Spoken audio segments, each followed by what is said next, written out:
News 18 ಡಿಜಿಟಲ್ಗೆ ಸ್ವಾಗತ. ನಾನು ಅರುಣ್ ಕುಮಾರ್ ಕದಂ. ರಾಜ್ಯ ಸರ್ಕಾರ ಅಧಿಕಾರಕ್ಕೆ ಬಂದಾಗಿಲಿಂದಲ ಒಂದಿಲ್ಲ ಒಂದು ವಿವಾದಗಳನ್ನು ಮೈಮೇಲೆ ಹೇಳ್ಕೊಳ್ತಾ ಇದೆ.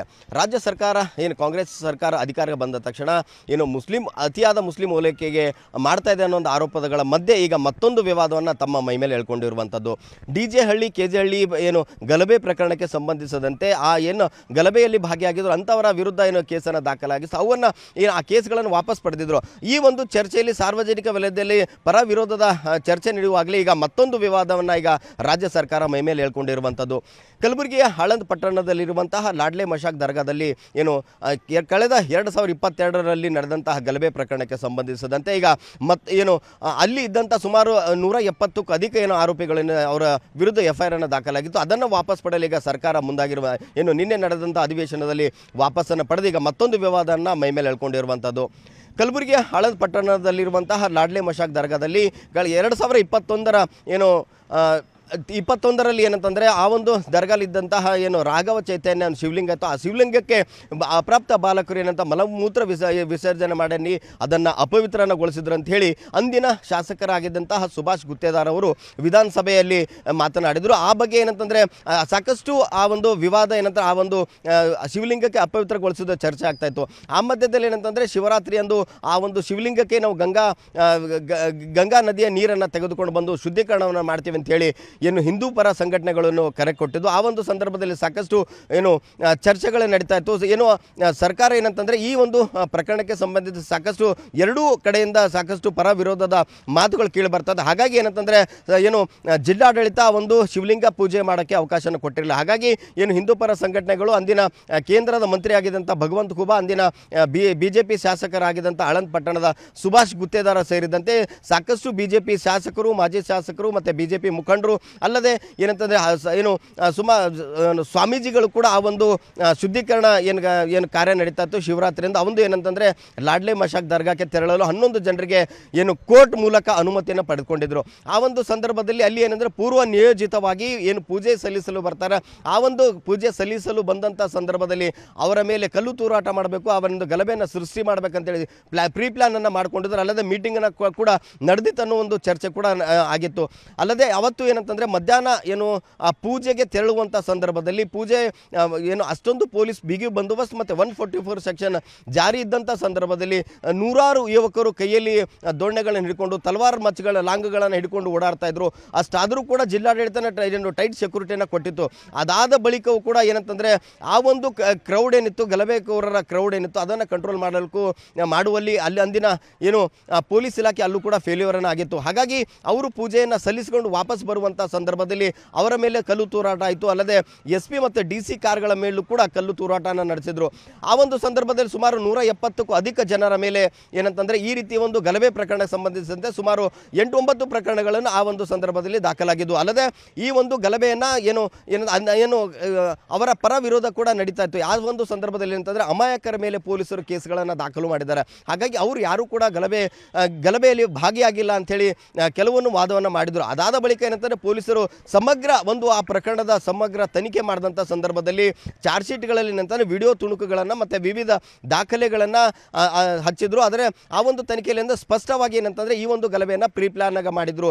ಯಾರು ಗಲಭೆಯಲ್ಲಿ ಭಾಗಿಯಾಗಿದ್ದರು, ಯಾರು ಈ ಒಂದು ಗಲಭೆಯನ್ನು ಸೃಷ್ಟಿ ಮಾಡಲು ಪ್ಲಾನನ್ನು ಮಾಡಿದರು ಅಂಥವ್ರು ಏನಂತಂದರೆ ನಿಜವಾಗಿ ಇವರನ್ನು ಯಾರೂ ಮುಗ್ದರಲ್ಲ, ಇವರು ಅಪರಾಧಿಗಳು. ಅದರಲ್ಲಿ ಕೆಲವೊಂದು ಜನ ರೌಡಿ ಶೀಟರ್ಗಳಾಗಿದ್ದರು. ಅಂಥ ಸಂದರ್ಭದಲ್ಲಿ ಇದನ್ನು ವಾಪಸ್ ಕೋರ್ಟ್ನಲ್ಲಿ ಟ್ರಯಲ್ ಕೂಡ ನಡೀತಾ ಇರುವಂಥದ್ದು. ಇಂತಹ ಸಂದರ್ಭದಲ್ಲಿ ಈಗ ಕಾಂಗ್ರೆಸ್ ಸರ್ಕಾರ ಏನಂತಂದರೆ ನಿನ್ನಿನ ಅಧಿವೇಶನದಲ್ಲಿ ಏನಂತಂದರೆ ಈ ಒಂದು ಪ್ರಕರಣಗಳನ್ನು ದಾಖಲಾಗಿದೆ, ಗಲಭೆ ಪ್ರಕರಣ ಆಗಲಿ ಮತ್ತು ಅಲ್ಲಿ ಹಿಜಾಬ್ ಪ್ರಕರಣ ಆಗಲಿ, ಅಲ್ಲದೆ ಆ ಒಂದು ಕಾರು ಚಾಲಕರ BJP ಮುಖಂಡರ ಕಾರು ಚಾಲಕ ಕೂಡ ಒಂದು ಖಾಸಗಿ ದೂರನ್ನು ಸಲ್ಲಿಸಿದರು.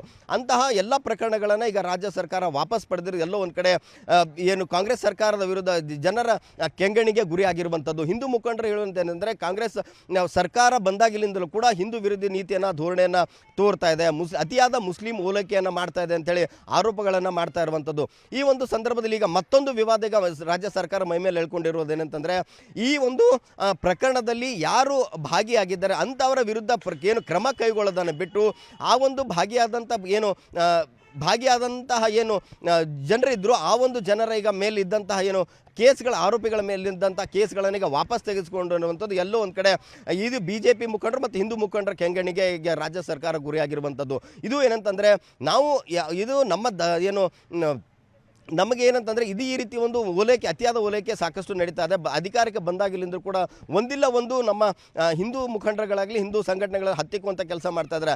ಈ ರೀತಿ ಒಂದು ಅವರಿಗೆ ಏನಂತಂದರೆ ಕೇಸ್ಗಳನ್ನು ದಾಖಲಾಗಿರುವಂಥದ್ದು ಕೇಸ್ಗಳನ್ನು ಈಗ ಆ ಒಂದು ಕ್ಯಾಬಿನೆಟ್ನಲ್ಲಿ ಅದನ್ನು ವಾಪಸ್ ಪಡೆಯಲು ಅದು ರದ್ದು ಮಾಡಲು ಮುಂದಾಗ್ತಾ ಇರುವಂಥದ್ದು ಎಲ್ಲೋ ಒಂದು ಕಡೆ ಖಂಡನೀಯ ಅಂತ ಹಿಂದೂ ಮುಖಂಡರ ಖಂಡನೆಯನ್ನು ಕೂಡ ಮಾಡ್ತಾ ಇರುವಂಥದ್ದು. ಹೀಗಾಗಿ ಏನಂತಂದರೆ ಇದು ಏನಂತಂದರೆ ಅಷ್ಟಕ್ಕೆ ನಾವು ಬಿಡೋದಿಲ್ಲ.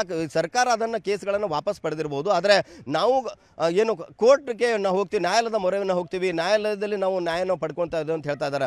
ಆದರೆ 2022 ಮಾರ್ಚ್ 1ರಂದು ಶಿವರಾತ್ರಿ ಎಂದು ಏನು ಈ ಒಂದು ಘಟನೆ ನಡೆದಿತ್ತು, ಅದಾದ ಬಳಿಕ ಕಳೆದ 3-4 ವರ್ಷಗಳಿಂದ ಯಾರು ಆ ಒಂದೇನು ಶಿವರಾತ್ರಿ ಎಂದು ಆ ಒಂದು ರಾಘವ ಚೈತನ್ಯ ಶಿವಲಿಂಗ ಇದೆ, ಆ ಶಿವಲಿಂಗಕ್ಕೆ ಪೂಜೆಯನ್ನು ಸಲ್ಲಿಸಲು ಪ್ರತಿ ವರ್ಷವೂ ಕೂಡ ಏನಂತಂದರೆ ಕೋರ್ಟ್ ಮುಖಾಂತರ ಏನು ಅನುಮತಿಯನ್ನು ಪಡೆದುಕೊಂಡು ಸುಮಾರು 10 ಜನ 12 ಜನ 14 ಜನ ಯಾರು ಅರ್ಜಿಯನ್ನು ಸಲ್ಲಿಸಿರ್ತಾರೆ ಅಂಥವರಿಗೆ ಆ ಒಂದು ಶಿವಲಿಂಗ ಪೂಜೆಗೆ ಅವಕಾಶನ ಮಾಡಿಕೊಡ್ತಾ ಕೋರ್ಟನ್ನು ಮುಖಾಂತರ ಮಾಡಿಕೊಡ್ತಾ ಇದ್ದಾರೆ. ಹಾಗಾಗಿ ಇದು ಏನಂತಂದರೆ ಇನ್ನೂ ಕೂಡ ಆ ಒಂದು ಕೋರ್ಟ್ನಲ್ಲಿ ಇನ್ನೂ ಕೇಸ್ ನಡೀತಾ ಇದೆ. ಯಾರ್ಯಾರು ಇದಕ್ಕೆ ಏನಂತಾರೆ ಸಂಪೂರ್ಣವಾಗಿ ಗಲಭೆ ನಡೆದಂಥ ಸಂದರ್ಭದಲ್ಲಿ ವಿಡಿಯೋ ತುಣುಕುಗಳು ಸಂಪೂರ್ಣವಾಗಿ ಇದ್ದಂಥದ್ದು, ಆ ವಿಡಿಯೋ ಸಾಕ್ಷ್ಯಾಧಾರದ ಮೇಲೆ ಚಾರ್ಜ್ ಶೀಟನ್ನು ಸಲ್ಲಿಸಿ ಇವರು ಆರೋಪಿ ದೋಷಿಗಳಿದ್ದಾರೆ ಅಂತೇಳಿ ವರದಿಯನ್ನು ಕೊಟ್ಟರೂ ಕೂಡ ಎಲ್ಲೋ ಒಂದು ಕಡೆ ಗೃಹ ಇಲಾಖೆ UT ಖಾದರ್ ಅವರು ಏನು ವಾಪಸ್ ಪಡಿಬೇಕಂತೇಳಿ ಏನು ಪತ್ರವನ್ನು ಬರೆದಿದ್ದು, ಆ ಪತ್ರಕ್ಕೆ ಗೃಹ ಸಚಿವರು ಮಾಡಿದ್ದು ಈ ರೀತಿ ಒಂದು ಏನು ಪ್ರಕರಣಗಳನ್ನು ವಾಪಸ್ ತೆಗೆದುಕೊಂಡ್ರೆ ಇದು ಸರಿಯಲ್ಲ ಅನ್ನೋ ಮಾತು ಕೂಡ ಹೇಳ್ತಾ ಇದ್ದಾರೆ.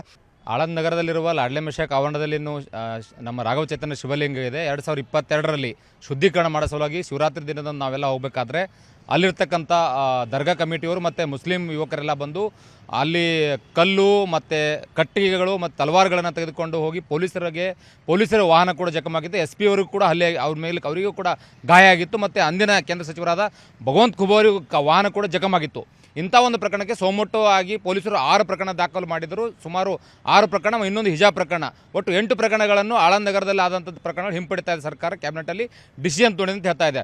ಅದಕ್ಕೆ UT ಖಾದರ್ ಅವರಿಗೆ ಇವರು ಲೆಟರ್ ಕೊಡ್ತಾರೆ. ಸನ್ಮಾನ್ಯ UT ಖಾದರ್ ಅವರು ಶಿಫಾರಸು ಮಾಡ್ತಾರೆ ಗೃಹ ಇಲಾಖೆಗೆ, ಇವು ಅಮಾಯಕರ ಮೇಲೆ ಕೇಸ್ ಆಗಿದೆ, ಹಿಂಪಡೀರಿ ಅಂತೇಳಿ. ನಾನು UT ಖಾದರ್ ಅವರ ನಡೆಗೆ ನಾನು ಖಂಡಿಸ್ತೇನೆ. ನಾವು ಈಗಾಗಲೇ ಕಾನೂನು ಹೋರಾಟ ಮಾಡಲು ಸಿದ್ಧತೆ ಮಾಡಿದ್ದೇವೆ. ನಮ್ಮ ಹಿಂದೂ ವಕೀಲರಾದಂಥ ಗಿರೀಶ್ ಭಾರದ್ವಾಜ್ ಅವರು ರಿಟ್ ಹಾಕಕ್ಕೆ ತಯಾರು ಮಾಡಿದ್ದಾರೆ.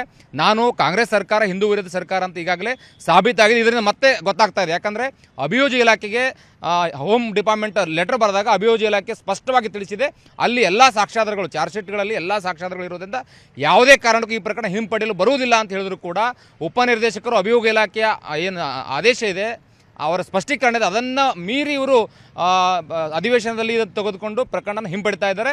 ಇದು ಸರ್ಕಾರದ ಮುಸ್ಲಿಂ ತುಷ್ಟೀಕರಣ ಅಂತ ಹೇಳಕ್ಕೆ ಇಷ್ಟಪಡ್ತೀನಿ ನಾನು. ಇದು ಕಾಂಗ್ರೆಸ್ ಸರ್ಕಾರ ನಿನ್ನೆ ಏನು ಒಂದು ಆಳಂದ್ ಲಾಡ್ಲೆ ಮಶಾಕ್ ದರ್ಗಾದಲ್ಲಿ ಆದಂಥ 2022ನಲ್ಲಿ ಘಟನೆಯ ಪ್ರಕರಣಗಳನ್ನು ಹಿಂಪಡ್ಕೊಂಡಿದ್ದು ಇದು ನಾವು ಉಗ್ರವಾಗಿ ಖಂಡಿಸ್ತೇವೆ. ಆಮೇಲೆ ಇದು ಅಧಿಕಾರ ದುರುಪಯೋಗ ರಾಜ್ಯ ಸರ್ಕಾರದವರು ಮಾಡಿದ್ದಾರೆ. ಅದಕ್ಕೆ ಇದು ನಾವು ಒಂದು ಕೋಮು ಗಲಭೆ ಅಂತಂದು ನೋಡಬಾರ್ದು. ಈ ಪ್ರಕರಣ ಇದು ಒಂದು ಆರ್ಗನೈಸ್ಡ್ ಪ್ಲ್ಯಾಂಡ್ ಕ್ರೈಮ್ ಅಂತಂದು ಈ ಘಟನೆಯನ್ನು ನೋಡಬೇಕು. ಯಾಕಂದರೆ ಆ ಸಂದರ್ಭದಲ್ಲಿ ಸುಮಾರು 15 ದಿವಸದ ಹಿಂದ್ಗಡೆ ಈ ಮುಸ್ಲಿಮರು ಎಲ್ಲ ಸೇರಿ ಒಂದು ಯಾವ ರೀತಿ ನಾವು ಇವರನ್ನು ತಡೆಯಬೇಕು ಅಂತಂದು ಪ್ಲ್ಯಾನ್ ಮಾಡಿ ಅಲ್ಲಿ ಗುಂಡುಗಲ್ಗಳನ್ನು ಜಮಾ ಮಾಡಿಕೊಂಡು ಟ್ರ್ಯಾಕ್ಟರ್ದಲ್ಲಿ ತಂದು ದರ್ಗಾದಲ್ಲಿ ಮತ್ತು ಅವರ ಮುಸ್ಲಿಮರ ಮನೆಗಳ ಮೇಲೆ ಇಟ್ಕೊಂಡು ಜಮಾವಣೆ ಮಾಡಿ ಇಟ್ಕೊಂಡು ಕಟ್ಟಿಗೆ ತಲವಾರುಗಳನ್ನು ಹಿಡ್ಕೊಂಡು ಬ್ಯಾರೆಲ್ದಲ್ಲಿ ಖಾರ ಮಿಕ್ಸ್ ಮಾಡಿರುವಂಥ ನೀರು ಇಟ್ಕೊಂಡು ಮತ್ತು ಒಂದು ದಿವಸ ಮೊದಲೇ ಸಭೆ ಮಾಡ್ತಾರೆ ಯಾವ ರೀತಿ ನಾವು ಇವರನ್ನು ತಡೆಯಬೇಕು ಅಂತಂದು ಇಡೀ ಮುಸ್ಲಿಂ ಸಮಾಜ ಸೇರಿಕೊಂಡು ಇದನ್ನು ಪ್ಲ್ಯಾನ್ ಮಾಡ್ತಾರೆ. ಈ ಎಲ್ಲ ವೀಡಿಯೋಸು ನೀವು ಮಾಧ್ಯಮದವ್ರನ್ನೂ ಕೂಡ ಅವತ್ತಿದ್ರಿ. ನಮ್ಮ ಕೇಂದ್ರ ಸಚಿವರು ಭಗವಂತ್ ಖೂಬಾ ಅವರು ಅವತ್ತು ಬಂದಿದ್ದರು. ಜಿಲ್ಲೆಯ ಎಲ್ಲ ಶಾಸಕರು ಮಾಜಿ ಶಾಸಕರು BJPಯ ಶಾಸಕರು ಅಲ್ಲಿದ್ದರು. ಮತ್ತು DC SP ಅವರು ಅಲ್ಲಿ ಸಮ್ಮುಖದಲ್ಲೇ ಇವತ್ತು ನಾವು ಪೂಜೆಗೆ ಹೋಗಬೇಕು ಅಂತಂದ್ರೆ ನಮ್ಮ ಮೇಲೆ ಹಲ್ಲೆ ಮಾಡಿದ್ರು. ಮತ್ತು ಅಲ್ಲಿ ಒಳಗಡೆ ಹೋಗೋವಂಥ ಸಂದರ್ಭದಲ್ಲಿ ನನ್ನ ಕಾರ್ ಜಖಮ್ ಮಾಡಿದ್ರು, BR ಪಾಟೀಲ್ ಕಾರ್ ಜಖಮ್ ಮಾಡಿದ್ರು, SP DC ಅವ್ರ ಕಾರಿಗೆ ಜಖಮ್ ಮಾಡಿದ್ರು. ಇಷ್ಟೆಲ್ಲ ಮಾಡಿದ್ರು ಕೂಡ ಇದು ಆರ್ಗನೈಸ್ ಕ್ರೈಮ್ ಅಂತಂದು ನೋಡಲಾರ್ದೇನೆ ಇವತ್ತು ಮುಸ್ಲಿಮರನ್ನು ಓಲೈಕೆ ಮಾಡ್ಕೊಳ್ಳೋವಂಥ ಸಲುವಾಗಿ ಈ ಪ್ರಕರಣ ಹಿಂಪಡ್ಕೊಂಡಿದ್ದು. ಇದು ಸಂಪೂರ್ಣ ಇವತ್ತು ಓಲೈಕೆ ರಾಜಕಾರಣ ಇವತ್ತು ಮಾಡ್ಲಿಕತ್ತಾರ.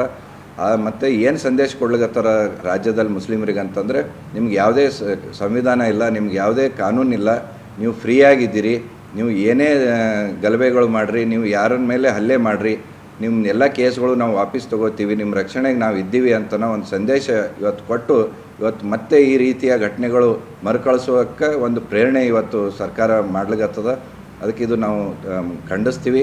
ಮತ್ತು ಹಿಂದೂಗಳ ಭಾವನೆಗಳನ್ನು ಧಕ್ಕೆ ಮಾಡಿ, ಹಿಂದೂಗಳನ್ನು ಅವಮಾನ ಮಾಡಿ, ಇವತ್ತು ಹಿಂದೂಗಳ ಮೇಲೆ ಹಲ್ಲೆಗಳನ್ನು ಇವತ್ತು ಅದಕ್ಕೆ ರಕ್ಷಣೆ ಕೊಡಲಾರ್ದೇ ಹಿಂದೂಗಳನ್ನು ಅಪಮಾನ ಮಾಡಿದ್ದಕ್ಕಾಗಿ ನಾವು ಇದು ಹೋರಾಟ ಮುಂದೆ ಹೊರಿಸ್ತೀವಿ, ಜನರ ಮಧ್ಯದಲ್ಲಿ ಹೋಗ್ತೀವಿ. ಮತ್ತು ನ್ಯಾಯಾಲಯದಲ್ಲಿ ಈ ಪ್ರಕರಣ 13 ಪ್ರಕರಣದಲ್ಲಿ ಒಂದು ಎರಡು ಖಾಸಗಿ ಕಂಪ್ಲೇಂಟ್ನು ಕೂಡ ಅವ. ಒಂದು ನಮ್ಮ ಡ್ರೈವರ್ ಆನಂದ್ ಸೂರ್ಯವಂಶಿ ಮತ್ತು ಒಬ್ಬ ಪತ್ರಕರ್ತರಾದ ಜಂಗ್ಲೆ ಅವರು. ಆ ಜಂಗ್ಲೆ ಅವ್ರ ಕ್ಯಾಮ್ರಾ ಕೂಡ ಅಲ್ಲಿ ಮುಸ್ಲಿಮರು ಕಸ್ಕೊಂಡು ಅವ್ರ ಮೇಲೆ ಹಲ್ಲೆ ಮಾಡಿದ್ದಾರೆ. ಅವರು ಒಂದು ಪ್ರೈವೇಟ್ ಕಂಪ್ಲೇಂಟ್ ಫೈಲ್ ಮಾಡಿದ್ದಾರೆ. ನಮ್ಮ ಡ್ರೈವರ್ ನಮ್ಮ ಕಾರ್ ಮೇಲೆ ಹಲ್ಲೆ ಮಾಡಿದ್ದು ಅವರು ಒಂದು ಪ್ರೈವೇಟ್ ಕಂಪ್ಲೇಂಟ್ ಫೈಲ್ ಮಾಡಿದ್ದಾರೆ. ಆ 2 ಕಂಪ್ಲೇಂಟ್ ಪ್ರೈವೇಟ್ ಕಂಪ್ಲೇಂಟ್ನು ಕೂಡ ಇವತ್ತು ಹಿಂಪಡೆದಿದ್ದಾರೆ. ಈ ಪ್ರೈವೇಟ್ ಕಂಪ್ಲೇಂಟ್ ಹಿಂಪಡೆಯುವಂಥ ಅಧಿಕಾರ ಸರ್ಕಾರಕ್ಕೆ ಇರಲ್ಲ. ಇದು ನ್ಯಾಯಾಲಯದಲ್ಲಿ ಟ್ರಯಲ್ ಆಗಬೇಕು, ಆಗಿ ಜಡ್ಜ್ಮೆಂಟ್ ಬರಬೇಕು. ಇವರಿಗೆ ಯಾವುದೇ ಅಧಿಕಾರ ಇರೋದಿಲ್ಲ. ಅದಕ್ಕೆ ಈ ಪ್ರಕರಣ ಏನು ತಗೊಂಡಾರ ಇದು ಅಧಿಕಾರ ದುರುಪಯೋಗ ಅದ. ಇದನ್ನು ಕೂಡ ನಾವು ನ್ಯಾಯಾಲಯದಲ್ಲಿ ಪ್ರಶ್ನೆ ಮಾಡ್ತೀವಿ ಮತ್ತು ಎಲ್ಲ ಪ್ರಕರಣಗಳನ್ನು ಕೂಡ ಪ್ರಶ್ನೆ ಮಾಡ್ತೀವಿ. ಮುಂದಿನ ದಿನಗಳಲ್ಲಿ ನಾವು ಇಲ್ಲಿ ಒಂದು ಸರ್ಕಾರ ನಮಗೆ ಅನ್ಯಾಯ ಮಾಡ್ತಿರ್ಬೋದು, ಆದರೆ ನಮಗೆ ನ್ಯಾಯಾಲಯದ ನಾವು ಮೊರೆಯನ್ನು ಹೋಗ್ತೀವಿ, ನ್ಯಾಯಾಲಯದಿಂದ ನಾವು ಏನಂತ ಹಕ್ಕನ್ನು ಪಡಿತೀವಿ, ನಾವು ನ್ಯಾಯವನ್ನು ಪಡಿತೀವಿ ಅನ್ನೋದು ಮಾತು ಕೂಡ ಏನು ಇಲ್ಲಿನ BJP ಮುಖಂಡರಾಗಲಿ ಮತ್ತು ಹಿಂದೂ ಮುಖಂಡರಾಗಲಿ ಹೇಳ್ತಾ ಇರುವಂಥದ್ದು. ಒಟ್ಟಿನಲ್ಲಿ ಏನಂತಂದರೆ ಈ ಒಂದು ರೀತಿಯ ಒಂದು ಇನ್ನೂ ಏನು ಪ್ರಕರಣ ಹಂತದಲ್ಲಿರುವಂಥ ಸಂದರ್ಭದಲ್ಲಿ ಸರ್ಕಾರ ಏನು ಗಲಭೆ ಪ್ರಕರಣದ ಕೇಸ್ಗಳನ್ನು ವಾಪಸ್ ಪಡೆದುಕೊಂಡಿದೆ. ಇದು ಏನಂತಂದರೆ ಸಾಕಷ್ಟು ಚರ್ಚೆಗೆ ಗುರಾಗಿರುವಂಥದ್ದು. ಇನ್ನು ಮುಂದೆ ಏನಂತಂದ್ರೆ ಯಾವ ಸ್ವರೂಪವನ್ನು ಪಡ್ಕೊಳ್ತೆ ಅನ್ನೋದು ಕಾದು ನೋಡಬೇಕಾಗಿರುವಂಥದ್ದು. ಕ್ಯಾಮ್ರಾ ಪರ್ಸನ್ ಸಂಜು ತರ್ವಾರ್ ಜೊತೆ ಅರುಣ್ ಕದಂ, ನ್ಯೂಸ್ 18 ಕಲಬುರಗಿ.